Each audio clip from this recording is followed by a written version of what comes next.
আসসালামু আলাইকুম বন্ধুরা, কেমন আছো সবাই? জানো কি হয়েছে? বিকালবেলা আমি বাগান থেকে শুকনো কাঠ আনতে গেলাম। হঠাৎ দেখি একটা আতাল কুচ্চা সাপ। গ্রাম্য ভাষায় এটাকে আতাল কুচ্চা সাপ বলে, বইয়ের ভাষায় এটা পুয়ে সাপ। দেখে তো আমি অনেক ভয় পেয়েছি। দেখলাম নড়ে চলে না, কাঠ দিয়ে গুঁতো দিতে এটা যেন আমার দিকে তেড়ে আসছিল।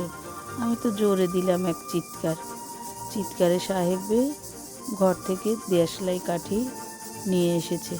এই সাপগুলোকে মারলে সহজে মরে না, এগুলোকে আগুন দিয়ে জ্বালিয়ে দিতে হয়। এটা হলো পৃথিবীর সবচাইতে ছোট সাপ। ছোটবেলায় শুনেছি এই সাপের অনেক বিষাক্ত, কামড়ালে আর জীবন রক্ষা নেই। সাপটা অনেক চঞ্চল, বারবার শুধু এদিক ওদিকে ছোটাছুটি করছে। সাপটা বেশ বড় এবং খুব স্বাস্থ্যবান মনে হচ্ছে। আমি এর আগেও অনেকগুলো আতালকুচ্চ সাপ দেখেছি, কিন্তু এত বড় আর দেখিনি। আরও ছোট ছোট দেখেছি। আমার সাহেব এখন এটাকে আগুন দিয়ে জ্বালিয়ে দেবে। এটা জ্বালালেও সহজে এটা কিছু হয় না, তারের মতো শক্ত হয়ে থাকে। এটা কেঁচো প্রজাতির সাপ, একদম কেঁচোর মতো দেখতে। তবে কেঁচোর থেকে এটা কিছুটা একটু আলাদা। এটা চেনার উপায় হলো, এটা দেখতে অনেক রংটা কালো এবং কুচকুচে, আর চলাফেরা খুবই দ্রুত। কিন্তু কেঁচো কিন্তু এত দ্রুত চলাফেরা করতে পারে না, ধীর গতিতে চলে। দেখুন, এটা বারবার চঞ্চল, বারবার শুধু বের হয়ে যাচ্ছে। একে কিছুতেই আগুনে পোড়া দেওয়া যাচ্ছে না।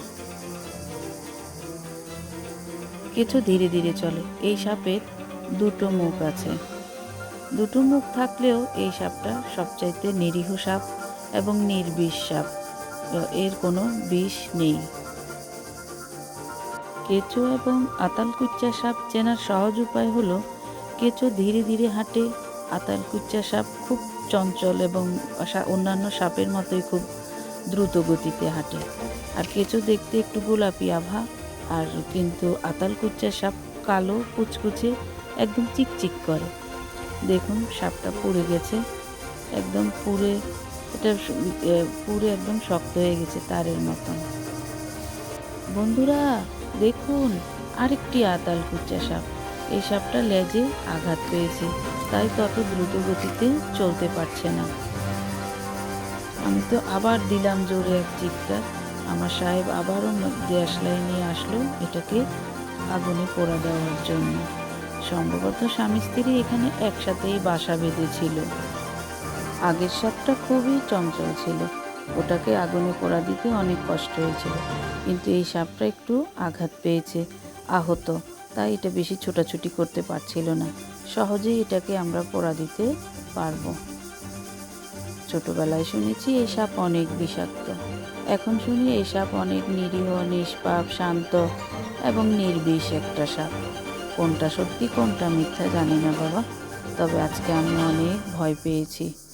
পরপর দুইটা আতালকুচ্চা সাপ, অনেক ভয় পেয়েছি বন্ধুরা, আমরা সাপ থেকে সাবধান থাকব। সাপ কিন্তু এমনিতে মানুষের ক্ষতি করে না, আঘাত পেলেই মানুষকে আঘাত করে। তা আমরা সাপ থেকে দূরে থাকব, ঝোপঝাড় পরিষ্কার করে রাখব, সাবধান থাকব, সতর্ক থাকব।